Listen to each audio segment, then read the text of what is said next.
बहुत समय पहले की बात है। एक गांव में प्याज मांगने वाली चुड़ैल का आतंक था। वो चुड़ैल रात होते ही गांव वालों के घर के बाहर जाती और उनका दरवाजा खटखटाती।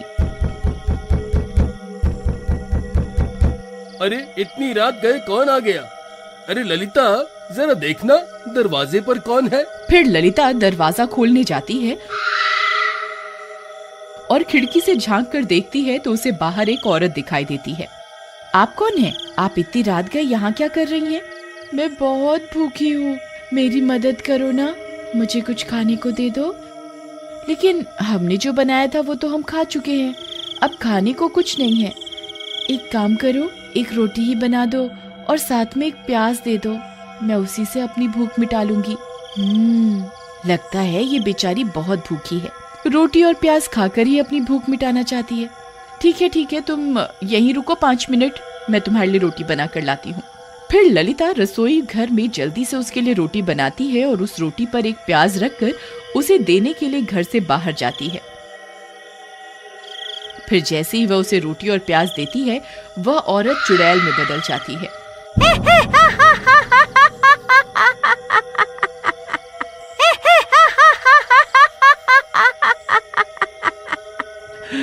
ये रोटी और प्याज तो सिर्फ बहाना था, मुझे तो तुझे इस घर से बाहर निकालना था।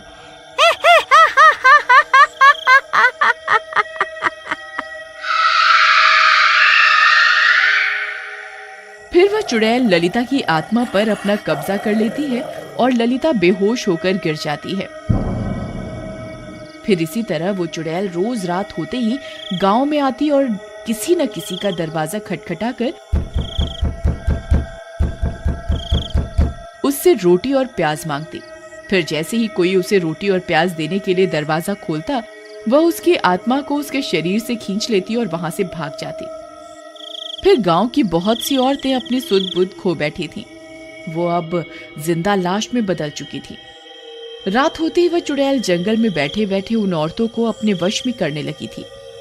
एक दिन ललिता सोते सोते उठ जाती है और खंजर से रमेश पर हमला कर देती है। अरे नास मिटी, ये क्या कर रही है? मुझे जान से मारना चाहती है क्या? मैं अपनी मालकिन का काम कर रही हूँ, वो मुझे जो भी आदेश देंगी मैं उसे जरूर पूरा करूंगी। फिर रमेश उसे कुर्सी से बांध देता है और किसी तरह पूरी रात गुजारता है। फिर अगला दिन होने पर, मुखिया जी, मेरी पत्नी की आत्मा पर उस चुड़ैल ने अपना कब्जा कर लिया है। अब वो उस चुड़ैल के इशारों पर काम कर रही है। कल रात उसने मेरे ऊपर खंजर से हमला कर दिया, वो तो मैं किसी तरह बच गया। अब हमें उस चुड़ैल का कुछ ना कुछ तो करना ही होगा। तुम सही कहते हो, आज आने दो उस चुड़ैल को, उसे मजा चखा करके ही रहेंगे। रात होने पर वो चुड़ैल फिर से गांव में आ जाती है।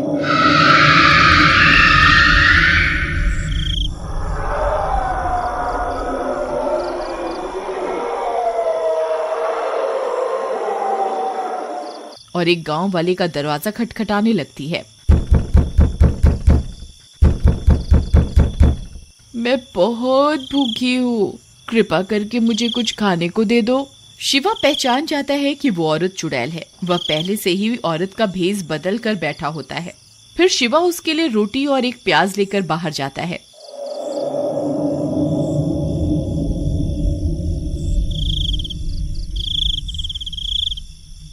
फिर जैसे ही वह उसे रोटी और प्याज देता है, तभी वह औरत चुड़ैल में बदल जाती है।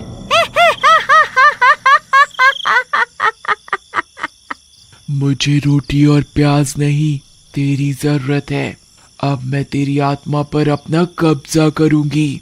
फिर मैं इतनी शक्तिशाली हो जाऊंगी कि पूरी दुनिया की कोई भी ताकत मेरा कुछ नहीं बिगाड़ पाएगी। फिर वह चुड़ैल शिवा की आंखों में आंखें डालकर उसकी आत्मा को खींचने की कोशिश करने लगती है।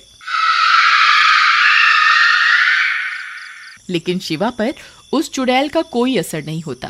अरे ये क्या, मैं तेरी आत्मा को अपने वश में क्यों नहीं कर पा रही? ऐसा कैसे हो सकता है? क्योंकि मैं औरत नहीं, मर्द हूँ। तेरा यह काला जादू मुझ पर काम नहीं करेगा। तभी शिवा सभी गांव वालों को भी वहां बुला लेता है। सब गांव वाले हाथों में मशाल लेकर वहां पहुंच जाते हैं।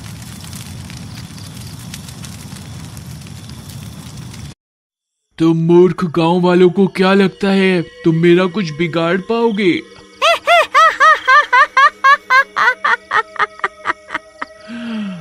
तुम मेरा कुछ नहीं बिगाड़ सकते।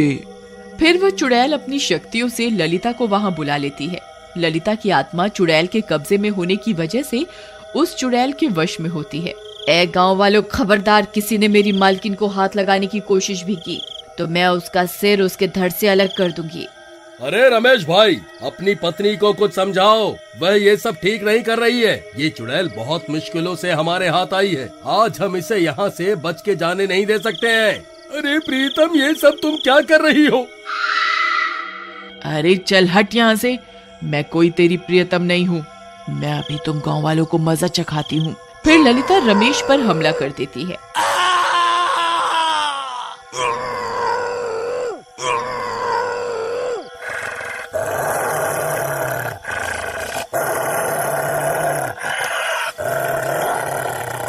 अरे मर गया रे!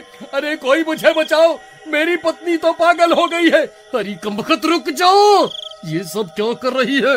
मुझे कच्चा खाना चाहती है क्या? अरे गांव वालों, मेरी जान बचाओ, नहीं तो ये पागल औरत मुझे मार डालेगी।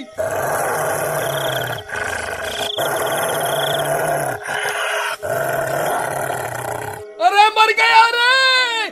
बचाओ बचाओ बचाओ! फिर सब गांव वाले उस चुड़ैल को छोड़कर रमेश की जान बचाने में लग जाते हैं और इसी का फायदा उठाकर वह चुड़ैल वहां से भाग जाती है। अरे भाइयों, वह देखो, वह चुड़ैल तो अंधेरे का फायदा उठाकर यहाँ से भाग गई। फिर सब गांव वाले ललिता को एक पेड़ से बांध देते हैं। रमेश भाई, आज तुम्हारी पत्नी की वजह से वह चुड़ैल हमारे हाथ से निकल गई। तुम्हारी पत्नी भी अब एक चुड़ैल बन गई है, हमें इसे जान से मारना होगा। अरे तुम्हारा दिमाग खराब तो नहीं हो गया है क्या? मेरी पत्नी कोई चुड़ैल वुड़ैल नहीं है, बस इसकी आत्मा पर उस चुड़ैल ने कब्जा किया हुआ है। अगर हम उस चुड़ैल को मार दे तो मेरी पत्नी भी ठीक हो जाएगी। लेकिन वह चुड़ैल तो भाग गई, अब क्या करें? अब तो वह चौकन्नी हो गई होगी, अब उसे पकड़ना बहुत मुश्किल हो गया है। मैं कल फिर से औरत का भेष बदल लूंगा, फिर जैसे ही वो रोटी प्याज मांगने आएगी हम उसे पकड़ लेंगे। नहीं शिवा, अब ये तरकीब काम नहीं करने वाली। उस चुड़ैल को तुम्हारी असलियत के बारे में पता चल चुका है, हमें कोई और रास्ता निकालना होगा। जी, मैं आप सबकी मदद कर सकती हूँ। इस गली में सबसे पहला घर मेरा ही है, वह सबसे पहले मेरे घर का दरवाजा ही खटखटाएगी।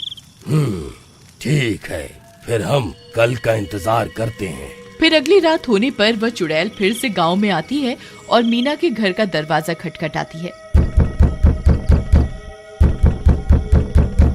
मीना खिड़की से झांककर उस औरत को देख लेती है और समझ जाती है कि वह एक चुड़ैल है।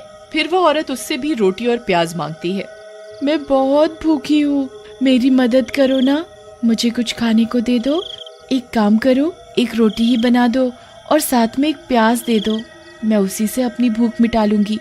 मीना उसके लिए रोटी और प्याज लेकर बाहर जाती है। फिर उसके बाहर जाते ही वह चुड़ैल उसकी आंखों में आंखें डालकर उसकी आत्मा को खींचने लगती है।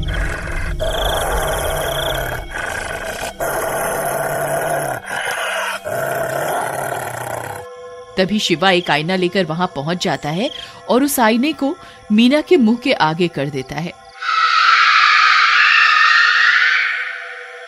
फिर चुड़ैल खुद की आत्मा को ही उस शीशे में कैद कर देती है। अरे ये क्या, मैं इस शीशे में कैसे कैद हो गई? गांव वालों, तुमने मेरे साथ धोखा करके अच्छा नहीं किया। मुझे एक बार यहाँ से आजाद होने दो, फिर मैं किसी को जिंदा नहीं छोड़ूंगी। फिर सभी गांव वाले भी वहां पहुंच जाते हैं। शिवा भाई, तुमने बहुत बढ़िया काम किया। शिवा भैया, एक काम करिए, इस शीशे को तोड़ दीजिए। इस शीशे के टूटते ही इस चुड़ैल के भी टुकड़े टुकड़े हो जाएंगे। फिर शिवा उस शीशे को जमीन पर पटक कर तोड़ देता है और शीशे के साथ साथ चुड़ैल के भी टुकड़े टुकड़े हो जाते हैं। मर गई रे। फिर चुड़ैल के मरते ही वे दोनों औरतों की आत्मा भी आजाद हो जाती है और रमेश की पत्नी भी ठीक हो जाती है। तुम ठीक तो हो ना? तुम्हें कुछ हुआ तो नहीं ना? जी, मैं बिल्कुल ठीक हूँ। फिर इसी तरह उस प्याज मांगने वाली चुड़ैल से पूरे गांव को मुक्ति मिल जाती है।